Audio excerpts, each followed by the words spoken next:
Assalamualaikum warahmatullahi wabarakatuh.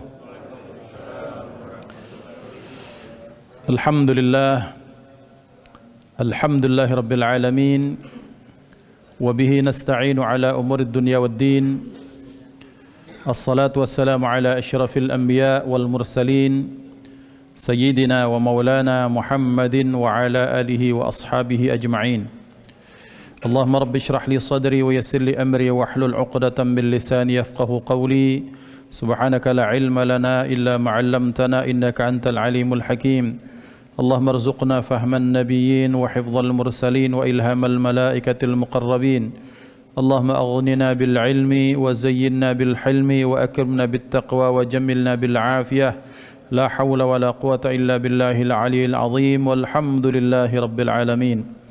نوينا التعلم والتعليم والتذكر والتذكير والنفع والانتفاع والإفادة والاستفادة والحث على التمسك بكتاب الله تعالى وسنة رسوله والدعاء إلى الهدى والدلالة على الخير ابتغاء وجه الله ومرضاته وقربه وثوابه سبحانه وتعالى. الفاتحة إلى حضرة النبي المصطفى محمد صلى الله عليه وسلم وأزواجه وذريته وأهل بيته وإلى مشايخنا وأساتذتنا ومعلمينا ووالدنا وأولادنا بأن الله سبحانه وتعالى يرزقنا العلم والعمل ويحفظنا من الزي والزلل، وأن الله يفتح قلوبنا كفتح العارفين وينور قلوبنا بنور هداية اليقين على هدينا وعلى كل نية صالحة جامعة شاملة نافعة من خيرات الدنيا والآخرة وعلى هدينا كتن صالح وإلى حضرة النبي المصطفى محمد صلى الله عليه وسلم بسر الفاتحة. أعوذ بالله من الشيطان الرجيم. بسم الله الرحمن الرحيم. الحمد لله رب العالمين الرحمن الرحيم مالك يوم الدين إياك نعبد وإياك نستعين صراط المستقيم صراط الذين أنعمت عليهم.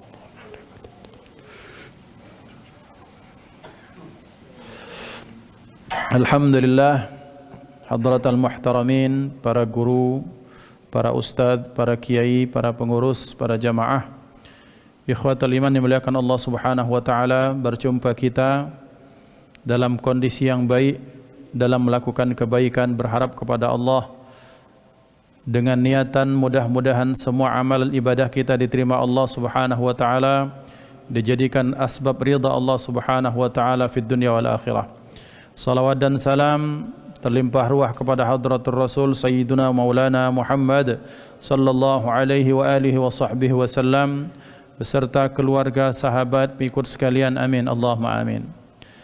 Bapak-bapak, ibu-ibu dimuliakan Allah, as-saimun al-qaimun, para pencari ridha Allah Subhanahu wa taala, dikumpulkan kita oleh Allah Subhanahu wa taala di tempat yang baik ini bukan tanpa sebab, karena Allah menyatakan afa hasibtum annama khalaqnakum abathaw wa annakum ilaina la turja'un, bahwa apakah kalian mengira kami menciptakan kalian itu sebagai bentuk kesia-siaan dan kalian tak dikumpulkan, tak dikembalikan kepada kami, kata Allah.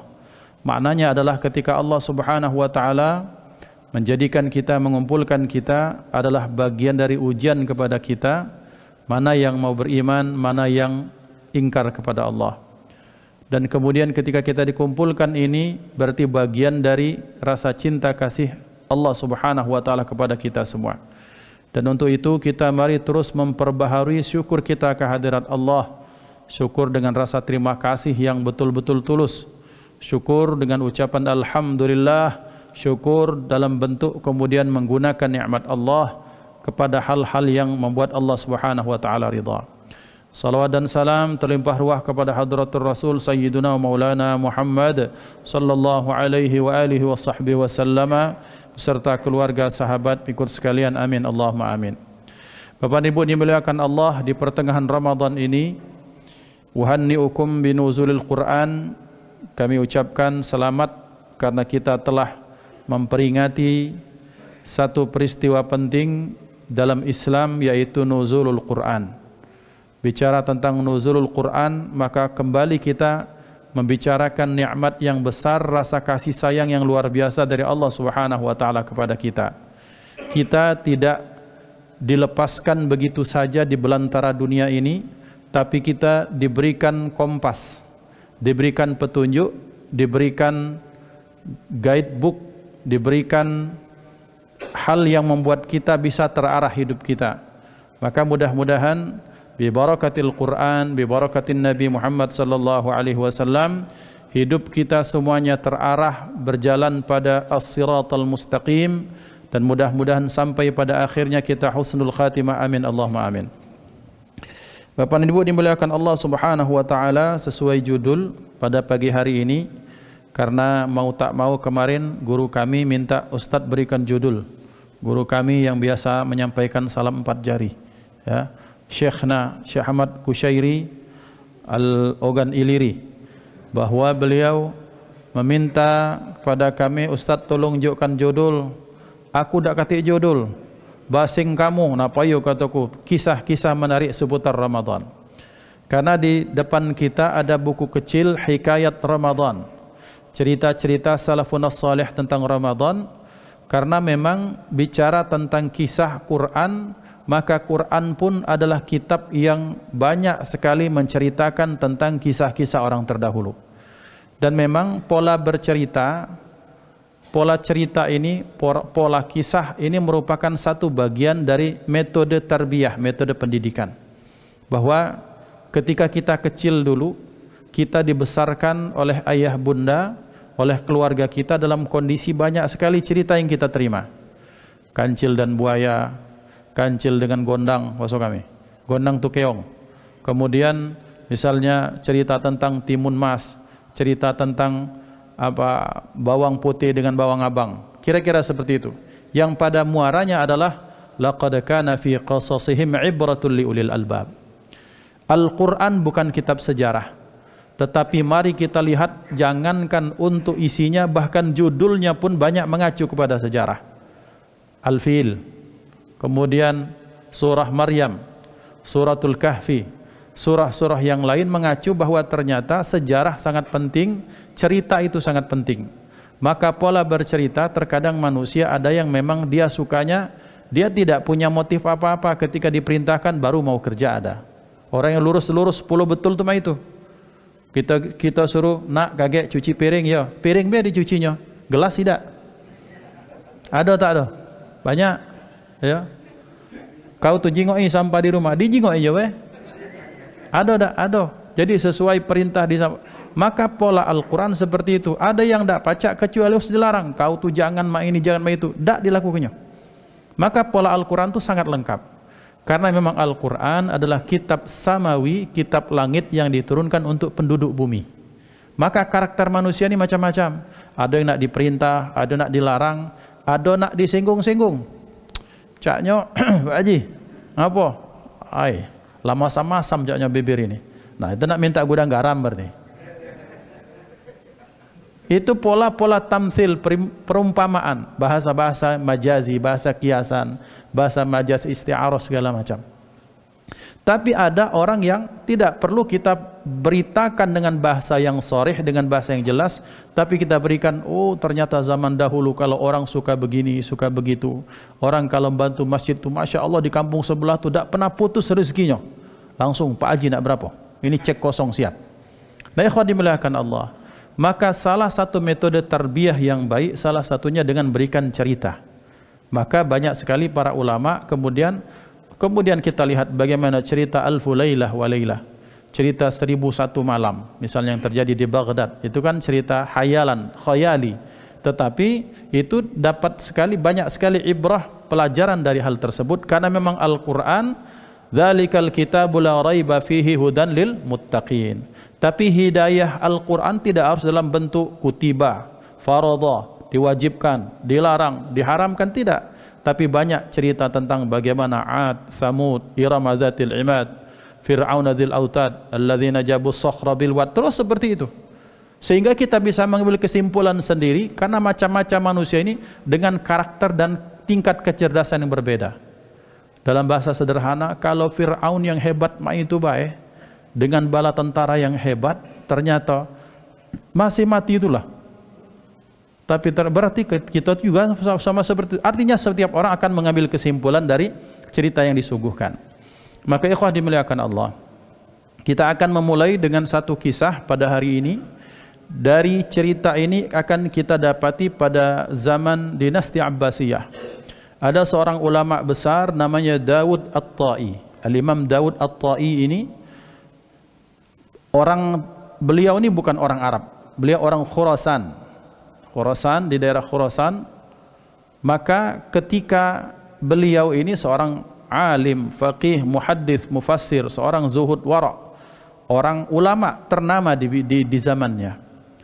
Maka ketika masuk pada awal malam pertama Ramadan, maka beliau bermimpi.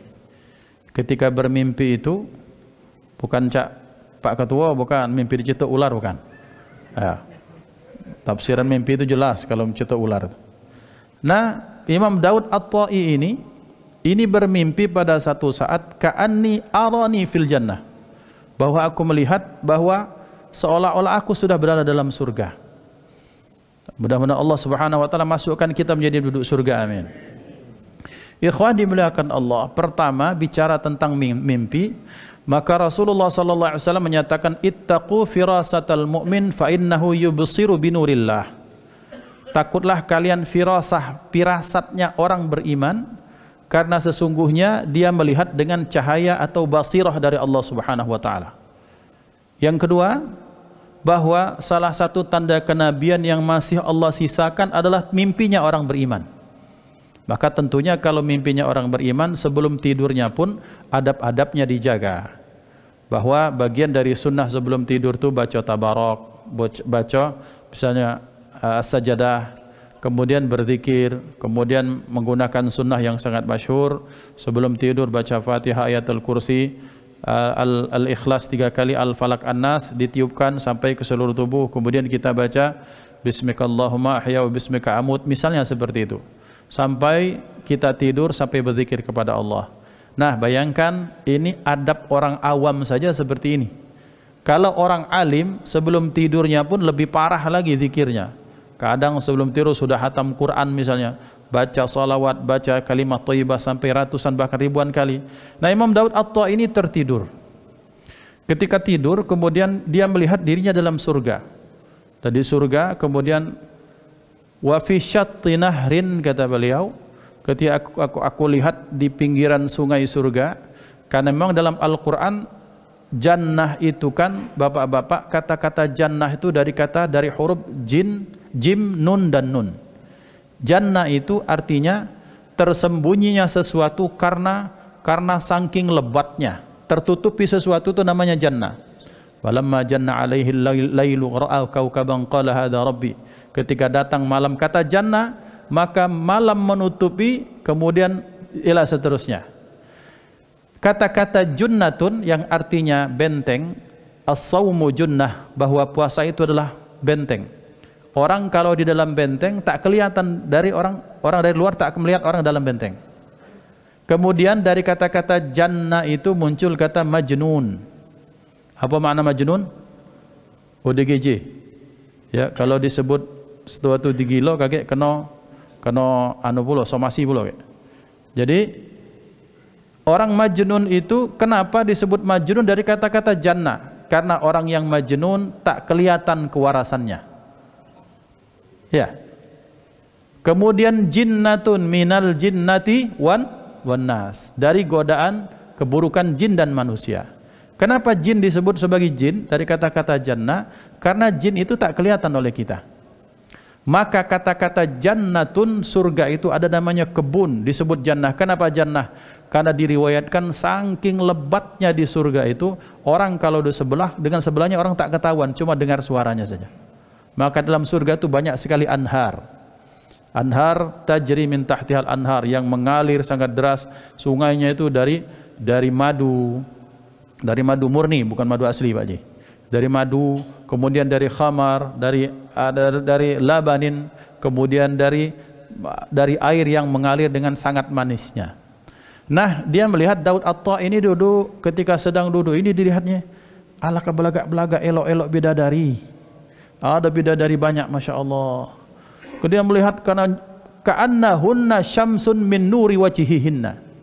Beliau ceritakan saking wajahnya itu luar biasa, parasnya cantik, indah, kemudian elok dan menawan, cahaya terpancar. Saya pikir mereka ini matahari yang berjalan. Masya Allah. Tapi bapak-bapak, melebihi itu semua adalah istri kita masing-masing. Ngapo? Karena ada ibu di belakang. Bahaya. Ketahuan kayak kamu ini. Betul, tapi dalam riwayat bahwa 72 bidadari itu dipocoi oleh permaisurinya, nama siapa? Orang rumah. Nah itu. Kepala pecongnya itu orang rumah. Tetap harus jadi bos orang rumah itu. Nah ikhwah, ketika dilihat karena kaget betapa sangat indahnya, kemudian beliau berucap spontan, namanya orang beriman, la ilaha illallah katanya. Maka si rombongan bidadari menjawab, la ilaha illallah. Jawab. Kemudian kata mereka, kami nahnu lil hamidin as-saimin ar-raki'in as-sajidin fi syahri Ramadan. Bahwa kami rombongan bidadari yang ada di sini adalah untuk orang-orang yang bersyukur kepada Allah. Bersyukur atas nikmat apa? Atas nikmat datangnya Ramadan. Kami adalah untuk orang-orang yang salat.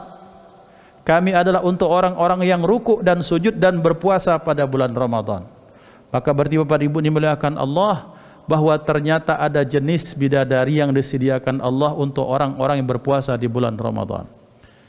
Kemudian ada yang iseng, Pak. Kemudian maksudnya dalam kondisi kekinian, agama Islam tuh selalu ngesah ke betino. Maka saya pesankan ke ibu-ibu, tenang Pak Ibu, jantan ku berani ngomong wae. Gesannya tak salah-salah, nak dokter, nak kolonel, nak apa, tetap tak berani itulah Bu. Yang paling sakti cuma ibu saya, ya Dokter Fahmi ya. Masya Allah.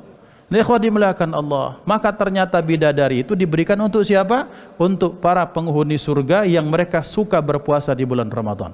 Dan mereka bergembira atas datangnya bulan Ramadan. Maka ikhwah dimuliakan Allah, ketika ada riwayat yang kemudian oleh sebagian orang-orang yang baru katanya, atau sengaja berkecimpung di bidang hadis, ini hadisnya lemah, ini hadisnya apa? Bapak dan Ibu, hadis lemah itu kan ada dua aspek. Pertama pada aspek matannya, isi hadisnya. Yang kedua pada aspek sanadnya. Betapa banyak hadis-hadis yang bermasalah pada aspek sanad, tapi ternyata ketika diteliti isinya semuanya benar semata-mata. Maka ketika ada orang yang berbahagia atas datangnya bulan Ramadan, itu menunjukkan betapa imannya luar biasa kepada Allah.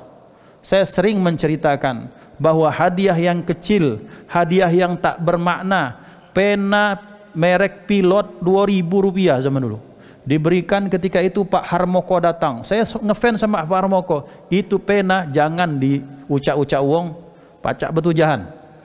Ini pena dari siapa? Dari orang yang saya kagumi. Ini yang ngasih manusia. Sementara yang memberikan hadiah ini berupa Ramadan adalah Allah Subhanahu wa taala. Maka kalau ada orang yang senang dengan datangnya Ramadan, ini merupakan bagian dari rasa cintanya kepada Allah Subhanahu wa taala. Maka kemudian kata Imam Daud At-Ta'i, ternyata langsung teringat aku. Teringat kepada siapa? Teringat kepada hadis Nabi Muhammad sallallahu alaihi wasallam. Apa hadis beliau? Kata Imam Daud At-Ta'i, bahwa surga itu merindukan 4 golongan, kata beliau. Siapa mereka? Talil Quran, mereka para pembaca Quran. Yang kedua kepada siapa? Wahafidhil lisan, mereka orang yang menjaga lisannya. Kemudian siapa lagi? Mereka adalah orang yang mut'imil ji'an, mereka orang yang memberikan makan kepada orang-orang yang lapar. Was-shaimina fi syahri Ramadan, dan mereka adalah orang-orang yang berpuasa pada bulan Ramadan. 4 golongan ini kata Imam Daud At-Ta'i adalah orang-orang yang dirindukan oleh surganya Allah Subhanahu wa taala. Siapa dak senang dak agam kalau sudah dirindukan surga Bapak dan Ibu? Kita bohoji ini rukuk, sujud, solat sampai segala macam supaya salah satunya ya wajar baiklah. Jujur baik kita pengen masuk surga. Itu cita-cita, salah satu cita tertinggi kita. Karena kenapa? Karena kalau mengharap surga dunia, bagaimana kita mengharapkan sesuatu dari sesuatu yang tak pasti. Dunia ini tidak ada pastinya, tidak ada stabilnya. Hari ini kita senang, besok kita menangis. Hari ini kita kumpul, besok kita berpisah. Hari ini kita sehat, ketawa ketiwi, besok kita sakit, nangis-nangis. Maka berarti ngapain mengharapkan dunia sebagai surga? Maka kita sebagai mukmin berharap bahwa surga kita betul-betul fil akhirah. Maka walal akhiratu khairul laka minal ula. Maka kata Imam Daud At-Ta'i, Pantas sekali ketika Rasulullah sallallahu alaihi wasallam bersabda bahwa surga itu merindukan 4 golongan. Yang pertama, talil Quran. Siapa pembaca Quran? Mereka adalah orang-orang yang membaca Al-Quran, membaca kalam Allah, membaca dalam makna yang membaca dalam makna mempelajari, mentadabburi, membaca dalam artian dia kemudian mencari ilmu-ilmunya, kemudian selanjutnya membaca dalam arti kemudian dia sebarkan manfaat ayat tersebut ke alam semesta. Bapak dan Ibu, kita ketika membaca sejarah seperti Ibnu Sina, Avicenna, Ibnu Rushd, kita kenal dengan Averroes. Kita membaca siapa misalnya Imam Al-Ghazali, ternyata seluruh ulama yang hebat-hebat itu hafizul Quran. Jadi ternyata dalam Islam, kemarin dapat pertanyaan, Ustadz, ada tak memang dikotomi ilmu? Kami sampaikan tidak ada dikotomi ilmu dalam Islam. Tidak ada pengotak-ngotakan, oh ini ilmu pertanian, ilmu umum, ini nahu sorob, ilmu agama. Tidak. Pertanian ilmunya Allah, nahu sorob ilmunya Allah, matematika ilmunya Allah. Bahwa segala ilmu yang diniatkan pertama lillahi ta'ala belajarnya, yang kedua prosesnya sesuai dengan syariat, dengan adab, yang ketiga ketika sudah dapat ingin berikan manfaat kepada alam semesta, semuanya adalah ilmu yang islami. Berarti kapan ilmu tidak islami? Ilmu tidak islami ketika ketahuan dari awal niatnya apa. Itu sudah kelihatan. Ngapal Quran, coba supaya cuma pacak masuk akpol tak bayar, Pak. Ngapal Quran supaya masuk kedokteran. Oh, di situ di Malang itu kalau 20 juz tak dapat dapat SPP, pokoknya sampai tamat selesai. Berarti ente menghafal Quran itu hanya sekedar supaya dapat masuk itu, Pak. Bahkan saya sering sampaikan kepada murid-murid kami, kamu penghafal Quran ini, hati-hati jangan ngapal Quran supaya pacak jalan-jalan. Maksudnya, ya kalau musabakoh kan jalan-jalan, pacak ke Linggau, pacak ke Pagaralam. Pagaralam kok duit berapa Pak jalan-jalan? Ini makan minum ditanggung, dinjuk amplop pula. Pacak balik kaki kan bahkan dalam amplop misalnya kira-kira. Nah itu seperti itu. Wala tashtaru bi ayatillahi thamanan qalila. Berarti ilmu itu semuanya islami. Kapan tidak islami? Ketika dia diniatkan dari awal untuk dunia, dia sudah tidak islami. Hatta sekalipun belajar ilmu, masuk pondok nak, ngapo? Sekarang nih kalau jadi ustadz nak, itu sekolah-sekolah Islam besar gajinya nak. Nah ini orang tua yang sudah tidak islami dalam mengajarkan ilmu kepada anak. Ikhwan dimuliakan Allah, tapi ada orang tua, nak kau masuk teknik, masuk jurusan yang jarang. Apa? Instrumen. Balik instrumentor kaget. Bagi kau baca ngatur suhu pesawat segala macam. Untuk apa mak? Kaget nak kau pacak, mungkin pacak, oh masjid ini jangan sampai, masjid ini kalau pacak orang masuk tuh AC-nya hidup dewek. Baca mak mana kemudian teknologinya maju. Nah itu pikirnya untuk Islam, untuk umat. Ini ilmu Islami ini. Kita nih salahnya bukan salah orang-orang terdahulu di Indonesia memudahkan supaya ngapo kalau ibtidak di depak, ngapo kalau SDN itu di Diknas dulu atau P&K, Depdikbud zaman dulu masih ingat. Tujuannya supaya memudahkan baik, karena ketika ada misalnya pelajaran Islam, orang-orang Kemenak tuh lebih paham tentang Islam, diharapkan seperti itu. Tapi pada prakteknya kemudian di masyarakat muncul semacam stigma di masyarakat bahwa seolah-olah Islam itu mempetak-petakkan ilmu, padahal tidak ada. Kita lihat di Malaysia, negara tetangga, satu universitas seperti Unsri itu dari kedokterannya sampai ke fakultas bahasa Arabnya sampai ke syariatnya ada semua. Kita di Indonesia kalau nak ke agama ke UIN, kalau nak ke umum ke Unsri, kira-kira seperti itu. Padahal itu tidak ada. Karena kenapa? Kalau kita lihat Ibnu Khaldun, Ibnu Sina, Al-Imam Al-Ghazali, ulama-ulama besar zaman dahulu, Jabir bin Hayyan, Al-Khawarizmi, semuanya penghafal Quran. Dan ngapal itu tidak mungkin langsung hafal.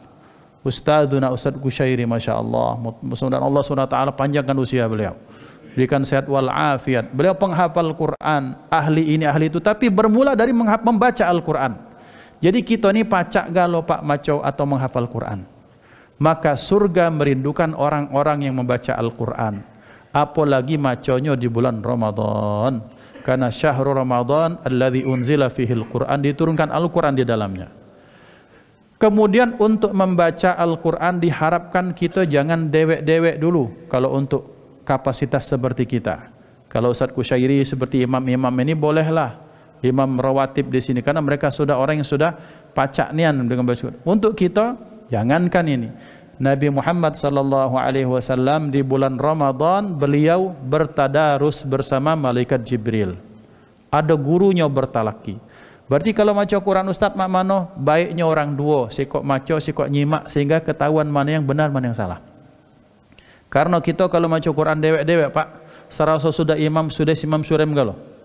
Allah kebagus bacaanku dalam hati. Nah, pacak sehari dapat sejus. Tapi pas disimak Ustaz Kusyairi, kurang dengung Pak Haji, kurang panjang, ini ngapa cepat, ini ngapa lambat, terus seperti itu. Sehingga memang disitulah dibutuhkan tadarus. Ngapa tadarus ado? Tadarus ado supaya kita mencontoh perilaku Nabi Muhammad sallallahu alaihi wasallam di bulan Ramadan. Nabi itu tadarus, mana hafalan beliau disimak oleh malaikat Jibril alaihissalam. Berarti kita ni kalau tadarus itu jangan sikok maco, sikoknya WA. Hai guys, lagi nih guys, dapat juz ke 31, katik-katik terus juz 31. Saking kehebatnya bacaan. Jadi kawan ini nyimak, benar salahnya kita tidak dengar karena kita sibuk dengan gawe masing-masing. Atau ada yang maco kita minal khasyiin. Sampai ke Sidratul Muntaha sudah. Uang lalu bubar, nah kemana uang ini? Itulah balik kalau. Nah ikhwan, maka membaca Quran merupakan kebaikan. Tapi jangan cukup cuma maco beh. Kita mentadabburi maknanya. Karena tahu makna. Kadang ini Pak, karena ada orang ngaji lagu bagus nian, fi ashabil jahim, Allah katanya. Pada ashabul jahim penduduk neraka, Allah. Karena ngapa? Karena dia fokus di suara, bukan fokus di isi yang disampaikan. Maka disitulah penting mengapa kita harus mentadabburi, mencari makna Al-Quran. Baru untuk semakin kuatnya rasa cinta kita belajar. Oh ini maknanya, ini i'rabnya, ini penjelasannya, ini bandingan syairnya Arab, semakin hebat. Dan pada puncaknya orang-orang Islam ketika membaca Al-Quran berupaya untuk menemukan ilmu baru dari membaca ayat Al-Quran. Di Jonggol beberapa tahun yang lalu, tak apa-apa sebut namanya bagian dakwah, Pak Muhaimin Iqbal. Itu termasuk penggerak dinar juga di Indonesia. Selain siapa saya lupa. Ini beliau menggerakkan itu, beliau mengacu kepada wajannatin alfafa. Beliau teliti al-fafa ini apa sih? Kan dalam hadis, dalam riwayat, Sayyidina Abu Bakar itu pernah ngumpulin orang ketika beliau jadi khalifah. Wahai manusia, kita ini sudah tahu apa makna jannat, artinya kebun-kebun atau surga-surga. Tapi al-fafa ini ada yang tahukah apa makna al-fafa? Dikumpulkan semua orang, tak kata yang tahu. Kecuali sikok jeletuk. Wahai Sayyidina Abu Bakar, al-fafa itu artinya a'syab, artinya jenis rumput-rumputan atau tumbuh-tumbuhan. Maka kemudian, oh terima kasih. Nah ini oleh beliau diteliti. Ternyata jenis alfafa ini ada memang di Indonesia, diteliti. Itu memang kandungannya luar biasa kalau untuk binatang ternak. Susunya lebih banyak, dagingnya lebih empuk. Lihat bahwa ini pola yang tepat tuh seperti itu. Jadi kita baca ayat, dari ayat kita lihat, kemudian muncul turunan dari situ teori atau ilmu atau apapun bentuknya sehingga punya kontribusi. Jadi Al-Quran tidak habis dibaca beh. Tak habis dimusabaqahkan saja, tapi Al-Quran dicari manfaat yang tertingginya adalah untuk memberikan kemaslahatan kepada alam semesta. Kita ini sekarang baru bangga bahwa kalau ada orang barat punya teori, punya ilmu, terus kita katakan 14 abad yang lalu Nabi kami sudah menyampaikan. Habis di situ kita cuma hanya menjadi penyokong, tidak menjadi pemain utama. Padahal pada zaman dinasti Abbasiyah muncul namanya istilah perpustakaan terbesar zaman dulu, namanya Baitul Hikmah, yang kemudian ketika datang pasukan Mongol, pasukan Tartar itu datang, mereka hancurkan, manusianya dibunuh, wanitanya diperkosa, anak-anaknya dipenggal kepalanya, sampai diriwayatkan itu sampai puluhan belasan meter itu tumpukan kepala manusia. Datang rombongan biadab-biadab itu datang, termasuklah mereka bakar-bakar buku-buku yang ada di perpustakaan. Habis Pak. yang tersisa cuma sedikit. Jadi kitab-kitab turos, kitab-kitab klasik yang tersisa itu tidak sampai 1/10 atau bahkan 1-5% saja yang tersisa dari apa yang mereka hanguskan zaman dahulu. Kenapa mereka bisa maju zaman dahulu? Karena ayat dibaca, dicari ilmunya apa. Kita kalau ada hadis atau ada ayat, kita cukup teori ini, dalam Quran sudah ada. Cukup di situ selesai dengan bangga dengan hal tersebut. Kemudian bagaimana misalnya mahasiswa pertanian cari, peneliti ini, orang matematika cari dari Al-Quran. Maka itulah Al-Quran, orang yang membaca Al-Quran sangat dirindukan surga. Yang kedua, wahafidhil lisan. Sering kita bahas ini, bahwa orang-orang yang sangat dirindukan surga adalah orang yang mampu menjaga lisannya. Sering saya sampaikan betapa bahayanya lisan. Ada orang baik-baik kemudian atas nama persaksian yang saksi palsu, sumpah palsu, atau dia memfitnah fulan bin fulan yang baik, tiba-tiba jadi tersangka. Terjadi tidak? Terjadi. Bapak, ini beliakan Allah Subhanahu wa taala. Maka berarti kita hafizul lisan, orang yang mampu menjaga lisan. Rasulullah bersabda, man yadmanuli ma baina lahyaihi wa ma baina rijlaihi admanulahul jannah. Orang yang mampu menjaminkan untukku, kata Rasulullah, apa yang ada di antara dua rahang atau dua bibirnya, lisannya, yang menjaga antara dua kakinya, kehormatannya, maka aku jaminkan surga untuk orang tersebut. Yang ketiga, wa mut'imil ji'an. Yang ketiga, orang yang dirindukan surga, orang yang suka gemar memberikan makan. Kepada siapa? Kepada orang yang lapar secara umum. Nah, kemudian makna yang kedua, orang yang lapar adalah orang yang berpuasa. Maka berarti orang yang suka memberikan takjil, ngado ke buka bersama, tapi duit dari dia bukan dari celeng masjid, duit dari dia, terus dia ngeluar ke duit dewe, ayo kita makan-makan, baca di Madinah itu kan, beratus-ratus, berapa puluh meter itu Pak, sikok keluarga itu Pak, sikok barisan orang yang takjil itu sikok keluarga itu yang jadi donaturnya, setiap hari, bahkan sepanjang tahun. Itu berapa kalau diduitkan itu berapa rial itu, berapa ribu rial itu. Tapi mereka malah rebutan, woi, uang ini di aku. Terus seperti itu. Bahkan mereka menyewa pelayan-pelayannya untuk jadi panitia penari, bukan penyambut, penari orang supaya mereka makan di barisan mereka. Kenapa? Karena mereka tahu dengan hadis ini. Surga sangat merindukan orang-orang yang memberikan makan pada orang yang lapar. Maka ketika masjid mengadakan buka bersama, mengadakan Maidatur Rahman, itu sangat bagus. Tapi tentunya dengan adab. Alhamdulillah kalau Baitur Rahman dan masjid-masjid yang lain adabnya lah kena. Yang takut tak kena ini Pak, makan buka bersama, namanya buka bersama. Satu, dia tak puasa. Buka puasa tidak, buka puasa paling semangat. Buka bersama itu satu. Yang kedua, ikhtilat. Tak diperhatikan lagi mana batasan laki perempuan, sehinggonya begesa jantan betina cakak cikikik.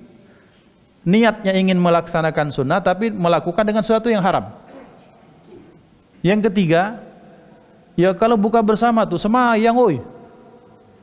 Sudah buka bersama, udah makan, alhamdulillah. Tidak, Allahumma barik lana lakasum tuh ceklak cekek, pokoknya itu. Baiklah hidangan hari ini disiarkan seluruh alam semesta. Doa idak, basmalah idak, sudah makan, blek orang semayang dia balik. Jadi sebenarnya cuma tameng bae pengen buka bersama tuh. Yang ada tuh pengen datang untuk pamer-pamer, untuk ngambokkan gadget misalnya, ngambokkan dia olah sukses pada aspek materi semata-mata. Tidak seperti ini. Konsep mut'imul ji'an seperti di masjid. Ketika 5 menit sebelum itu sudah kumpul, asyhadu an la ilaha illallah, astaghfirullah, nas'aluka ridhaka wal jannah wa na'udzubika min sakhatika wan nar. Karena kenapa? Karena ketika menjelang berbuka, pintu langit dibuka Allah untuk siapa yang pengen berdoa. Maka berarti kalau kawan sudah bergesa diam balah. Entah kalau baca Quran, kalau berzikir, kalau tak kita baca doa dengan bahasa kita dewe. Itu saat-saat di mana doa kita dijabah oleh Allah Subhanahu wa taala. Jadi kalau sudah menjelang berbuka diam, tak usah bergesa lagi. Zikir, fokus.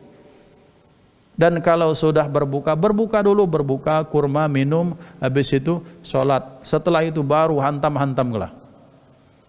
Ini kan tidak langsung makan habis itu balik. Tak tahu salat maghrib atau isyaknya mak mana. Nah, ikhwan dimuliakan Allah, kalau di masjid pas, maka orang-orang yang misalnya di sini masjid ini, saya yakin punya kotak khusus untuk orang puasa. Maka di masjid-masjid banyak, maka sudah ada kotak untuk takjil, kotak untuk yatim, kotak pendidikan segala macam. Itu bagus, karena jelas bahwa niatan orang memberikan uang di kotak tersebut untuk mut'imul ji'an, untuk memberikan makan kepada orang-orang yang lapar. Dan orang yang lapar salah satu maknanya adalah orang yang berpuasa. Dan 3 kebaikan ini, membaca Quran, menjaga lisan, memberikan makan untuk orang yang lapar, pada puncaknya bisa dilaksanakan pada bulan Ramadan. Maka bulan Ramadan kesempatan emas bagi kita untuk menjadi pribadi yang dirindukan surganya Allah SWT. Maka berpuasa di bulan Ramadan mudah-mudahan melahirkan semangat 3 ini, membaca Quran, menjaga lisan, juga mampu berbagi kepada sesama. Walhamdulillah ikhwani Allah SWT, kita berharap bahwa puasa kita puasa yang terbaik. Kita berharap bahwa di sisa umur kita terus diistiqomahkan Allah Subhanahu wa taala. Dan kami ucapkan selamat kepada Masjid Baitur Rahman, bukan masjid-masjid yang lain, sudah menjadi media terbaik untuk umat ini untuk mampu beribadah dengan tenang, dengan nyaman, dengan indah, dengan sebagaimana mestinya. Ramadan yang ideal, ketika kita masuk kita lihat banyak orang baca Quran, pengurus masjid dapat pahala. Ketika ada yang datang berbuka, kemudian banyak memberikan sumbangan, dialihkan lagi kepada jamaah, itu akan mendapatkan pahala. Ketika ada orang yang, woi Pak Haji, hati kita di masjid, kita nih hati-hati jaga lisan, itu pengurus mendapatkan pahala. Maka kami ucapkan hani'an lakum lana walakum, selamat untuk kita semua. Ketika kita sudah masuki Ramadan, maka kita sudah siap. Terus ketika kita masuk Ramadan, kita mengarahkan ke rumah-rumah Allah. Ketika kita masuk Ramadan, maka kita isi Ramadan dengan sebaik-baiknya. Maka hani'an lana walakum, selamat untuk kita semua. Kita berharap bahwa Ramadan kita menjadi asbab ridha Allah Subhanahu wa taala. Hadanallahu wa iyyakum ajma'in. Selain dirindukan surga, tentunya kita berharap dirindukan oleh Nabi Muhammad sallallahu alaihi wasallam, juga dirindukan oleh Allah Subhanahu wa taala. Mudah-mudahan sampai akhirnya, pada akhirnya kelak kita dijadikan pribadi yang fitri, menjadi pribadi yang bersih, kembali karakter kita menjadi karakter anak-anak yang polos, yang baik, yang tak ada dendam, yang penuh dengan kebaikan, penuh dengan simpati dan empati. Dengan berkah kita meniatkan semuanya lillahi ta'ala, kita mendapatkan kebaikan Ramadan dari Allah Subhanahu wa ta'ala. Kalau tidak ada pertanyaan, kita akan lanjutkan pada aspek hilal. Ini hikayat orang tentang hilal Ramadan. Bapak Ibu dimuliakan Allah, bicara tentang hilal, maka hilal ini kan bulan sabit, ditandai awalnya Ramadan atau bulan-bulan yang lain itu dengan ru'yatul hilal. Nah, menariknya beliau menyatakan sumu li ru'yatihi wa aftiru li ru'yatihi. Berpuasalah kalian karena kalian melihat hilal, dan berbukalah kalian Idul Fitri gara-gara melihat hilal. Mengapa di Indonesia kita adakan ru'yat dulu? Karena memang menjalankan sunnah Rasulullah. Ketika beliau menyatakan sumu li ru'yatihi, puasalah kalian karena melihat hilal. Ru'yah bukan ruqyah. Ru'yah. Ru'yah artinya kita mencari, melihat. Nah, di dalam kaidah fikih dinyatakan bahwa dalam satu negara, kalau satu negara itu misalnya dari Sabang sampai Merauke, ada 33 titik, di setiap titik itu di satu provinsi ada satu titik, orang akan mencari ru'yatul hilalnya. Dari barat sampai ke timur ternyata tidak ada yang melihat, cuma satu. Kemudian yang satu ini kemudian berani bersumpah, disumpah kepada qadhi, kepada pengurus, maka seluruh negara wajib berpuasa. Satu negara. Kemudian tak melihat semua, maka kita sempurnakan Sya'ban jadi 30 hari. Itu satu. Nah, yang satu saat Bapak dan Ibu, kemudian ternyata satu negara itu tidak ada yang melihat hilal. Kemudian malamnya itu ada orang saleh bermimpi. Ustaz, aja kata Pak Haji atau Pak Qadhi, wahai Pak Hakim, saya didatangi oleh Rasulullah. Kapan? Bahwa puasa itu besok, kata Rasul. Maka kemudian kata beliau, woi, kita ni belum masuk puasa. Lusa, ngapa? Karena tak jelas. Nabi dewek ngomong ke aku datang. Lo maksudnya mana? kau dimimpi, sementara aku menyatakan 1 Ramadan dengan hadis Rasulullah, sumu li ru'yatihi wa aftilu li ru'yatihi fa in ghumma 'alaikum fa akmilu iddata sya'bana 30, bahwa kalau kalian tak melihat hilal itu maka sempurnakan Sya'ban itu jadi 30 hari. Kau ngaku bahwa kau melihat Rasulullah bertemu bahwa menyatakan besok 1 Ramadan, itu cuma mimpi. Sementara dalam kaidah Islam dinyatakan hadis Rasulullah sudah jelas, kalau kalian tak melihat hilal maka sempurnakan bilangan Sya'ban 30. Ini Rasul yang ngomong berdasarkan hadis yang nyata, saksinya banyak, maka akhirnya tetap bahwa kemudian Sya'bannya dijadikan 30 hari. Artinya apa ikhwan? Bahwa siapa yang tak ingin mimpi berjumpa dengan Nabi Muhammad SAW, semuanya sangat ingin. Tapi di dalam Islam, dalam perkara hilal, maka Rasulullah dengan sendiri menyatakan liru iyatihi, bukan karena bertemu Rasul lewat tidurnya, tapi karena kalian melihat hilal dengan kasat mata kalian. Maka ketika kaidah ini kalian dapatkan melihat dengan mata kepala atau dengan alat kalian menemukan hilal, melihat hilal, maka wajib berpuasa. Ternyata kemudian ketutup awan, terus kamu mimpi ketemu Rasulullah, mimpinya bagus, tapi kemudian kalau ini dijadikan dasar untuk dilakukan seluruh umat di satu negara ini, maka ini tidak pas. Akhirnya disempurnakan Sya'ban 30 hari. Ya ikhwan dimuliakan Allah SWT. Jadi kita bersyukur kita sebagai rakyat, satu Pak, ambil kesimpulan, dan satu yang harus disyukuri, kita rakyat awam ini pasti lepas dari masalah di akhirat. Amin Allahumma amin. Ngapo? Karena ketika kita sami'na wa ata'na kepada pemerintah, kita lepas dari beban tanggung jawab di depan Allah. Misalnya mana? Ada yang menyatakan maaf ya, kelompok ini menyatakan kami hari ini sudah hari raya. Pemerintah menyatakan belum, besok lusa kita baru hari raya misalnya. Tak baca, kita harus melok pemerintah. Ngapo? Kaget ketika kita ngapo kamu hari sekian itu kamu masih puasa padahal sudah saatnya berlebaran. Ya Allah, Pak pemerintah kami nggak tahu kemana itu. Nah baru pemerintahnya ditanya, kita sudah selesai. Paham maksud saya Pak? Bahwa jadi rakyat ini cukup sami'na wa ata'na, kita selamat. Sekalipun satu bangsa salah, ternyata hari itu mestinya 1 Syawal, kita sudah lebaran, ternyata masih puasa. Di mata syariat kita salah, tapi di mata Allah kita tidak salah. Karena kenapa? Karena kita sudah ikut keputusan pemerintah. Tinggal pemerintahnya dewe yang jawab Allah SWT. Kan lemah.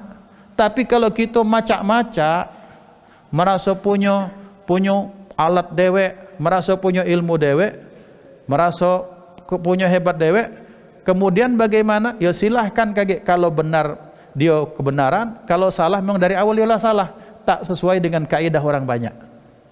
Jadi Bapak dan Ibu, jadi mana Ustaz orang yang dulu puasa? Wallahu a'lam, ku jawab. Tapi yang jelas aman kita meloilah pemerintah.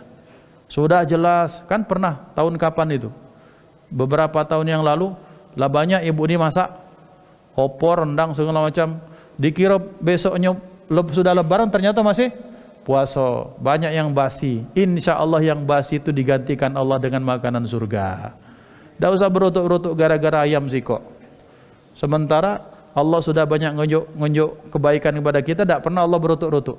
Jadi ikhwan dimuliakan Allah, sebagai apa? Sebagai kebaikan bagi kita, bahwa rakyat selama dia sami'na wa ata'na kepada pemerintah, bagaimanapun kondisinya, maka mereka akan terselamatkan.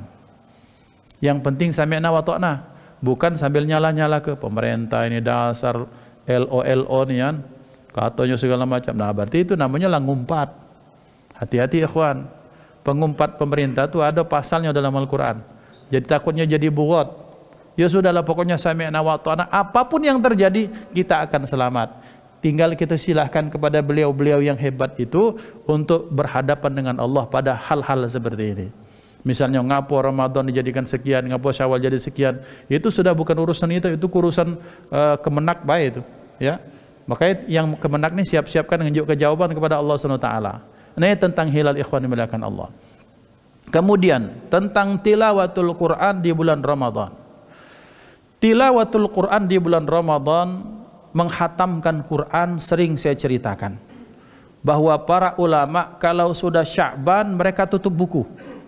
Ngapo? Sekarang mereka buka Quran. Apakah sebelum Ramadan mereka tidak buka Quran? Itu kan istilahnya baik bro. Bahwa ketika sebelum masuk Ramadan, mereka ada yang hatam sebulan sekali, ada yang hatam seminggu sekali. Ketika Ramadan hatamnya itu 2 kali lipat dari kebiasaan di luar Ramadan. Imam Syafi'i kalau di dalam Ramadan sehari baca hatam 2 kali Quran. Ada ulama menghatamkan 3 hari sekali. Ada ulama yang menghatamkan Quran dari tarawih sampai ke witir hatam. Dan ini dilakukan oleh saudara-saudara kita jamaah tabligh di Temboro sana. Masya Allah, ya, luar biasa. Baitur Rahman nak ngado ke, insya Allah itu. Insya Allah yang ngado imam bae makmumnya belari. Ya, tekepor. Kalau dak pakai kursi bae katanya. Kalau dak melok dari online. Ya ikhwan dimuliakan Allah. Jadi bapak-bapak, kisah-kisah seperti ini untuk mengingatkan saya dan kita. Kadang kita ini kan ini Pak, merasa melihat kesolehan kita dewek. Ya Allah, dalam hati kita inilah senang dia dengan amal soleh kita. Padahal kalau nyengok cerita kawan yang setiap malam hatam dari tarawih sampai ke witir, kita menciut dewek. Ngapo? Berarti tidak pacak dan jadi sombong Pak. Apalagi sombong gara-gara amal soleh. Haram nian kita sombong gara-gara amal soleh. Banyak-banyak bekacau. Nah hikayat ini disampaikan supaya menjadi pembanding. Ya Allah, ya Rabb, jannah bi ghairi hisab ya Allah. Pengen masuk surga tanpa dihisab. Tapi lewat kencelengan tak tahu beh.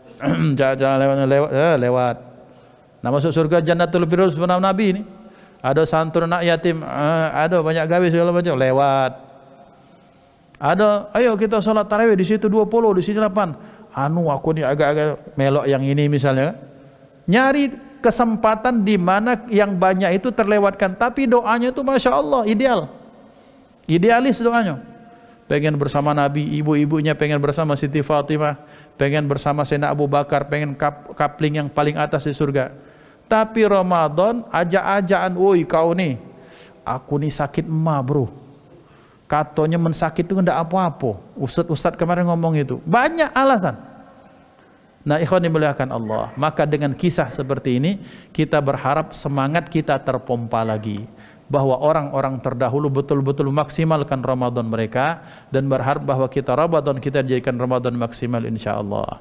Hadanallahu ikum ajma'in. Mari kita tutup dengan sama-sama berdoa, berharap kepada Allah semua doa kita diijabah oleh Allah Subhanahu wa taala. A'udzu billahi minasyaitonir rajim. Bismillahirrahmanirrahim. Alhamdulillahirabbil alamin. Allahumma shalli wa sallim ala sayyidina Muhammad miftah babi rahmatillah adada ma fi ilmillah. Salatan wa salaman daimain bidawami mulkillah wa ala alihi wa sahbihi. Allahumma ij'al jam'ana hadha jam'an marhuma wa tafarruqana min ba'dihi tafarruqan ma'suma wa la taj'al fina wa la minna wa la ma'ana syaqiyya wa la mahruma. Allahumma اهدنا بهداك وجعلنا ممن يسارع في رضاك ولا تولنا وليا سواك ولا تجعلنا ممن خلف أمرك وعصاك وحسبنا الله ونعم الوكيل. اللهم اجعلنا من الذين يستمعون القول فيتبعون احسنه. اللهم ارنا الحق حقا وارزقنا اتباعه وارنا الباطل باطلا وارزقنا اجتنابه. اللهم انا نسالك رضاك والجنه ونعوذ بك من سخطك والنار. اللهم انك عفو كريم حليم تحب العفو فاعف عنا يا كريم. اللهم اعتق رقابنا ورقاب ابائنا وامهاتنا واخواننا واولادنا من النار اجمعين. ربنا اتنا في الدنيا حسنه في الاخره حسنه وقنا عذاب النار. وصلى الله على سيدنا محمد وعلى اله وصحبه وسلم. والحمد لله رب العالمين. تقبل الله منكم منا ومنكم تقبل يا كريم. ثم السلام عليكم ورحمة الله وبركاته.